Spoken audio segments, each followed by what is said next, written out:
बच्चों, आपके अपने चैनल एडवांस मैथ में आपका स्वागत है। और आज हम बात करेंगे कक्षा 10 की प्रश्नवाली निर्देशांक ज्यामिति 7.2 के सवाल नंबर 5, 6, 7 और 10।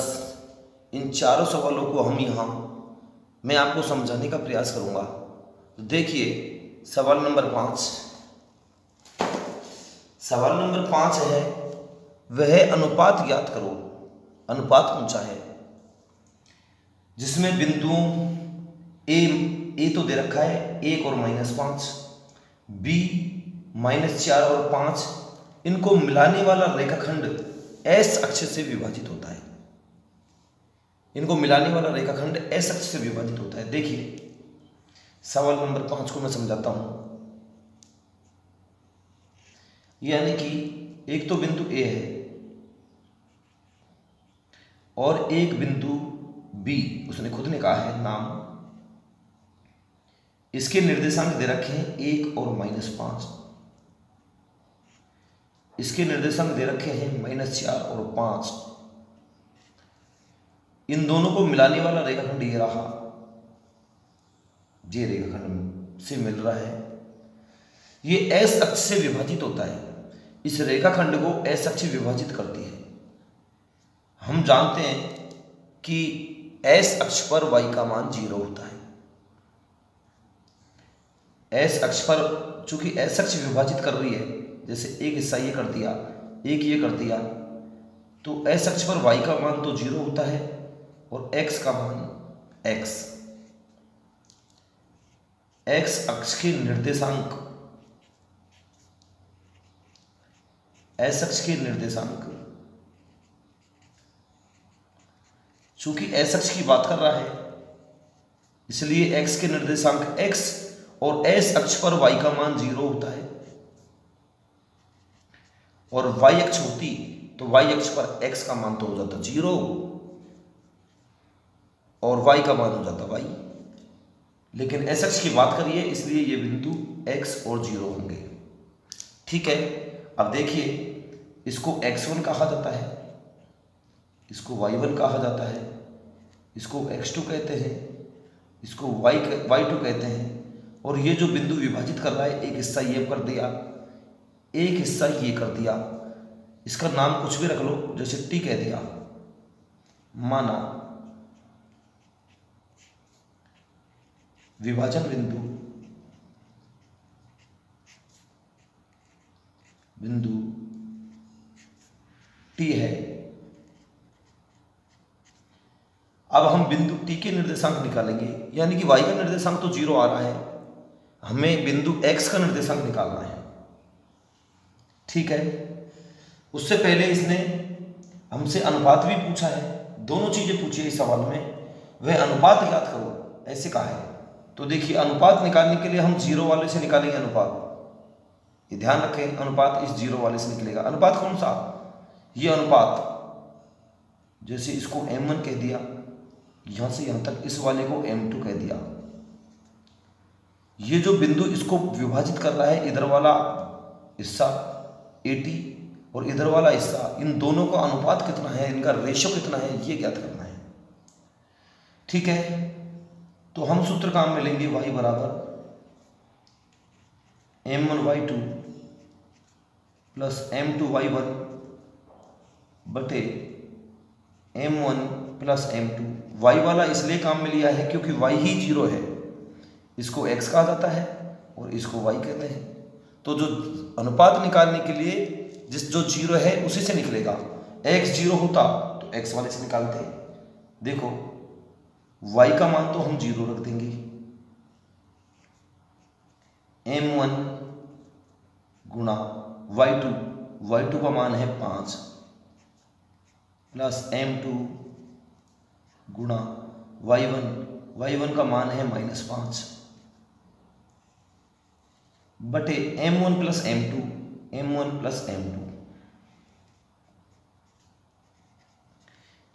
m2 भाग में है, गुणा होकर के वज्र गुणा होकर के 0 हो जाएगा। ठीक है। तब क्या बचा, ये तो 0 हो गया, हमारे पास बचा 5m1।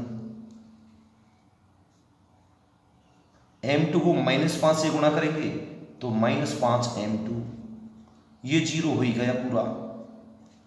5m2 को इधर भेज देंगे तो 5m1 बराबर 5m2। हमको अनुपात निकालना है, हम क्या करेंगे, इन दोनों के बीच में गुणा का चिन्ह है तो m2 भाग में आ जाएगा, m2 को इधर इसके नीचे भाग में भेज देंगे, और 5 और m1 के बीच में गुणा का चिन्ह है तो ये भी भाग में चला जाएगा, तो m1 बटे m2 बराबर 5 बटे 5, 5 से 5 कट जाएगा तो 1 बटे 1 आएगा। अतः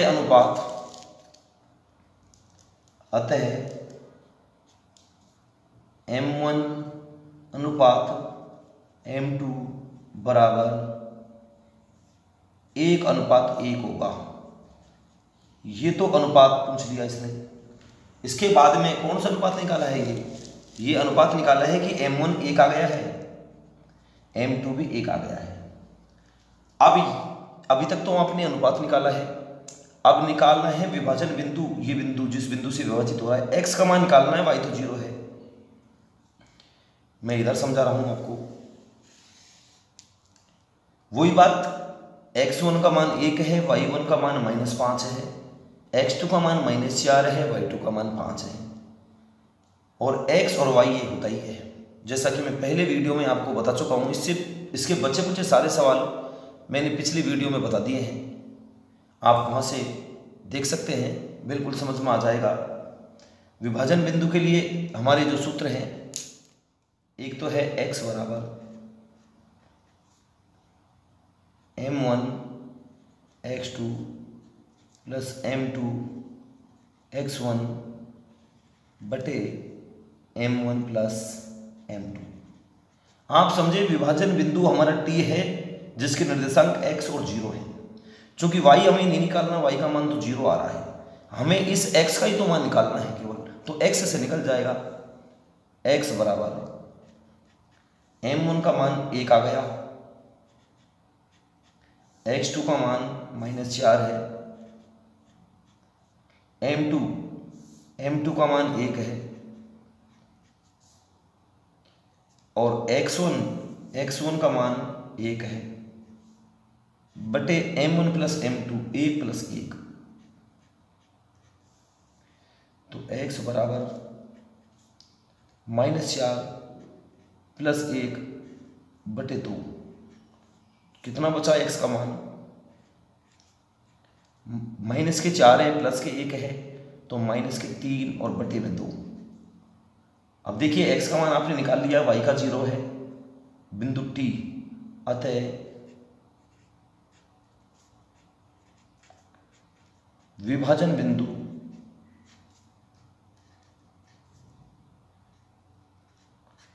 t के निर्देशांक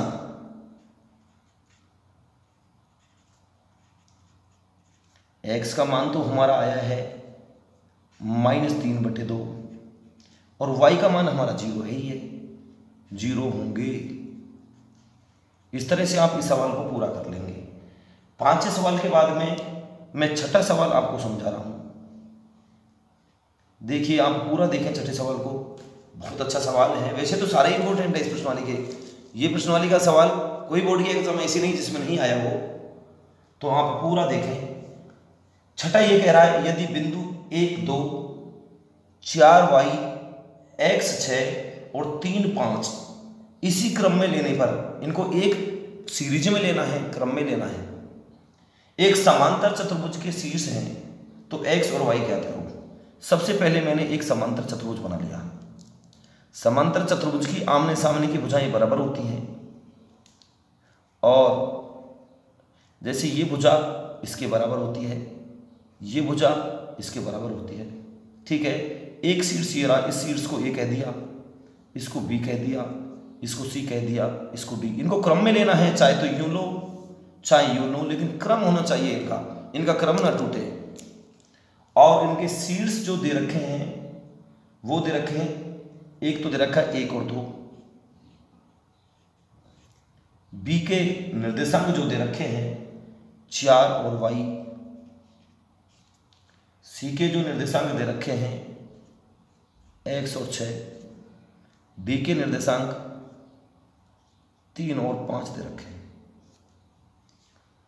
ठीक है, इसने x का, ये जो x आ रहा है इसका और ये y, इसका मान पूछा है। यहाँ ये चल राशियां हैं दोनों, इनका मान पूछा है। चूंकि मैं आपको बता दूं, समांतर चतुर्भुज के जो विकर्ण होते हैं दो, एक विकर्ण तो ये देखिए ये वाला विकर्ण और एक ये वाला विकर्ण, ये दोनों परस्पर एक दूसरे को समद्वि भाजित करते हैं। किस, देखो इस बिंदु पर कट रहा है, ये वाला तो क्या करता है, इसको दो हिस्सों में काट देता है और ये वाला इसको काट देता है। आपस में एक दूसरे को समद्वि भाजित करते हैं, समान दो भागों में काट देते हैं, बाइसेक्ट करते हैं। देखो जैसे इस वाले ने क्या किया, इसका एक हिस्सा तो ये कर दिया यहां से लेकर यहां तक और एक हिस्सा ये कर दिया। ठीक है, उसी तरह इस वाले ने क्या किया, इसके दो हिस्से कर दिए, एक हिस्सा तो ये कर दिया और देख आपको दिख रहा है दूसरा वाला हिस्सा ये रहा। इस तरह से ये तो इसको मार देता है और ये इसको मार देता है, दोनों दो दो टुकड़े कर देते हैं दोनों के। ठीक है, तो ये हिस्सा और ये हिस्सा बराबर होगा। ये बिंदु दो हिस्सों में काट रहा है, ये मध्य बिंदु हो गया इस रेखा का, बराबर के हिस्सों में काट रहा है तो मध्य बिंदु हो गया।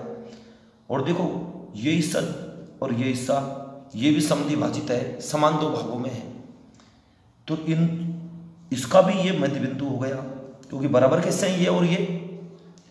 मैंने इस बिंदु को टी नाम दे दिया चूंकि ये मध्य बिंदु है दोनों का। एसी रेखा का भी मध्य बिंदु है, बीडी रेखा का भी मध्य बिंदु है। मध्य बिंदु के सूत्र से ये सवाल होगा, क्योंकि मध्य बिंदु का सूत्र क्या कहता है, देखिए पहले मैं लिख देता हूं,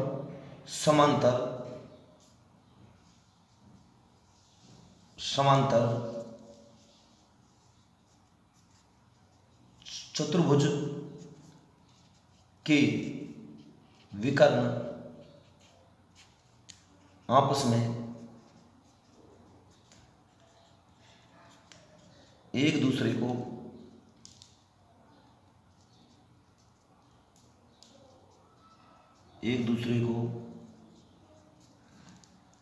समान दो भागों में काट देते हैं, दो भागों में बांट देते हैं। अतः बिंदु टी, यह है मेन लाइन, बिंदु टी जो है एसी और बीडी दोनों रेखाओं का मध्य बिंदु होगा। एसी व बीडी रेखा का मध्य बिंदु होगा।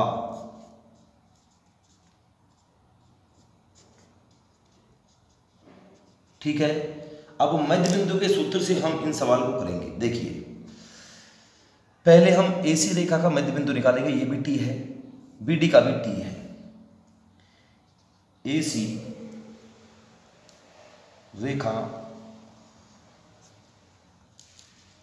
रेखा का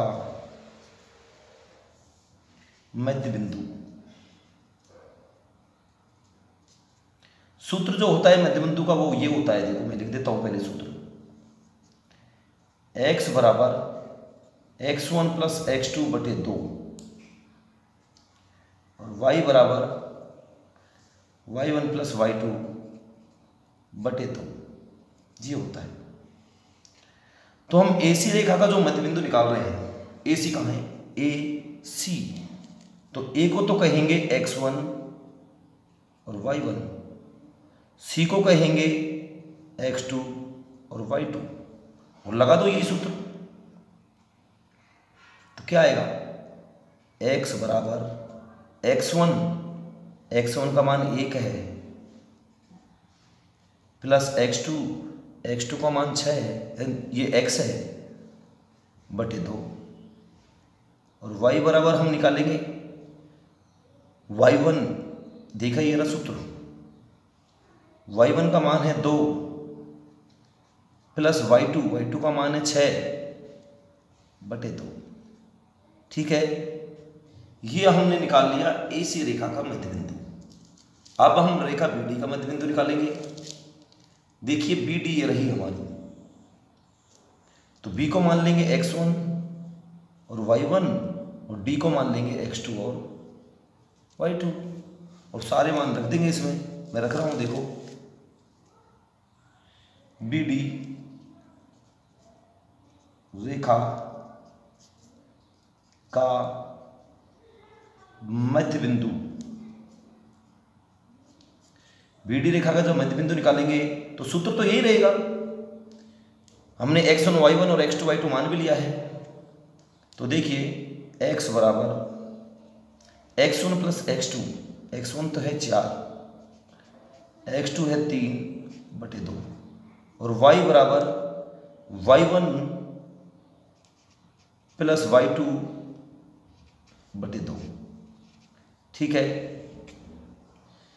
BD रेखा का भी मध्य बिंदु हमने निकाल लिया है।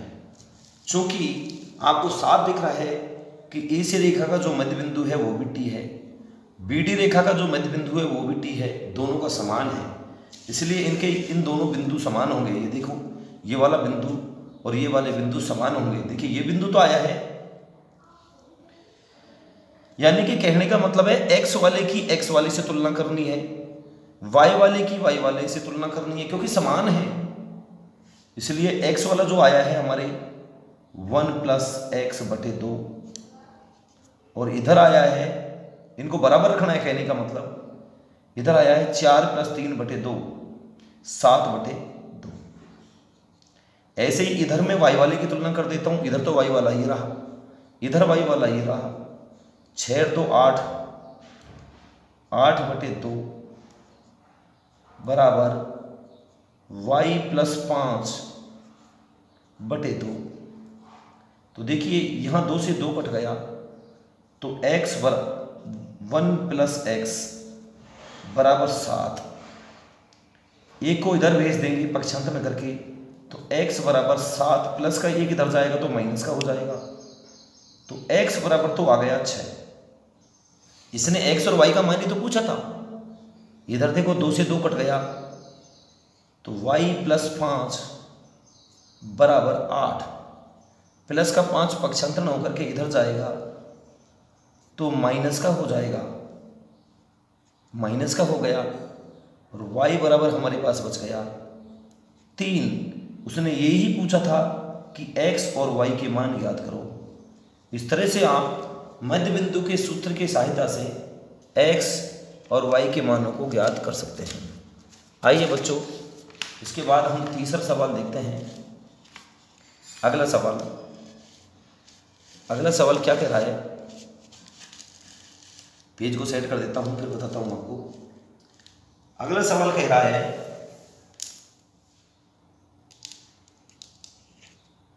कि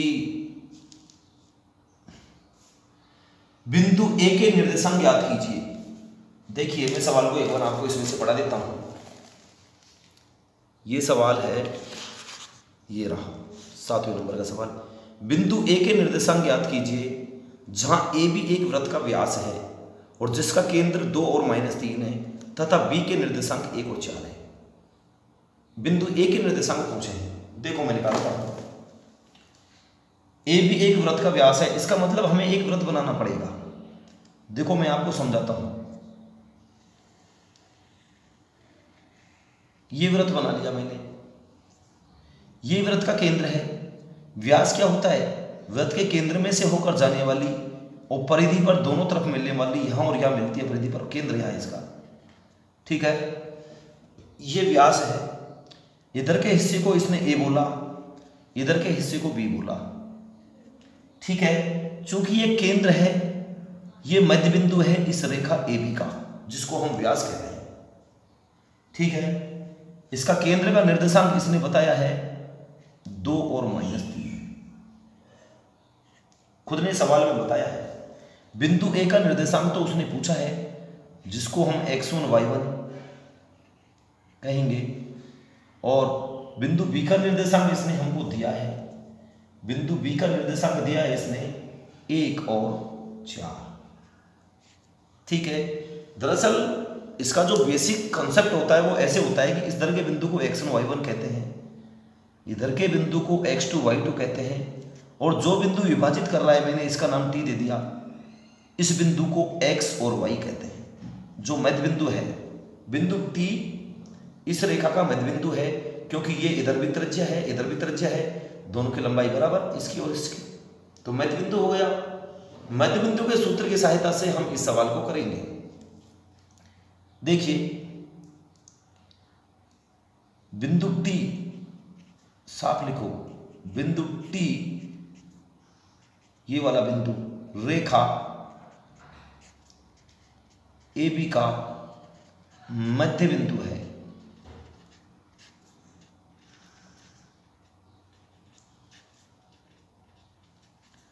तब मध्य बिंदु का सूत्र लगा रहा हूं, x बराबर x1 प्लस x2 बटे 2, और इधर लगा रहा हूं y बराबर y1 प्लस y2 बटे 2। ठीक है, सारे मान रख रहा हूं। x का मान तो है 2, x1 प्लस x2, x1 का मान हमको निकालना है, पूछा है उसने, प्लस x2 का मान 1 है बटे 2, y बराबर, y का मान है -3, y1 प्लस y2, y1 का मान हमको निकालना है, x1 और y1 तो निकालना है ना, प्लस y2 का मान 4 बटे 2। देखिए, भाग में है, इधर गुणा में जाएगा तो 2 दूनी 4, 4 बराबर x1 प्लस 1, ये भाग में है, गुणा में जाएगा तो माइनस का 6 हो जाएगा, -3 गुणा 2 करेंगे तो 6 हो जाएगा, बराबर y1 प्लस 4। एक मान तो हमें x1 का निकालना है, तो पहले इसको चाहे ऐसे लिख लो या फिर प्लस के 1 को इधर भेजेंगे तो माइनस का हो जाएगा, 4 माइनस 1 बराबर x1, 4 को इधर भेजेंगे, प्लस का है तो माइनस का हो जाएगा, माइनस का 6 माइनस का 4 बराबर y1। तो देखिए, x1 की जो वैल्यू आई है वो आ गई, 4 माइनस 1 करेंगे तो 3 होगा, y1 की जो वैल्यू है -6 और -4 माइनस के 10 हो गए। कोई गुणा नहीं कर रहे कि आप इनको गुणा कर देते हो हर बार, इनको जोड़ रहे हैं, गुणा का चिन्ह नहीं है इनके बीच में। इस तरह से हमारी वैल्यू x1 की भी आ गई और इस तरह से हमारी वैल्यू y1 की भी आ गई। ठीक है, इसने बिंदु A के निर्देशांक पूछे थे, x1 और y1। अतः बिंदु A के निर्देशांक, अतः बिंदु A के निर्देशांक, बिंदु A के जो कोऑर्डिनेट हैं वो हमने फाइंड आउट कर लिए हैं, और वो है 3 और -10। ओके, आप इस तरह से इन सवालों को पूरा कर सकते हैं। मैंने आपको 3 सवाल बता दिए हैं, बहुत इंपॉर्टेंट प्रश्नवाली है, और इस तरह से ये तीनों सवाल पूरे हो चुके हैं। यदि आपको हमारी वीडियो अच्छी लगी है तो आप हमारे चैनल को सब्सक्राइब करें, लाइक करें, कमेंट करें, फॉरवर्ड करें। बहुत बहुत धन्यवाद।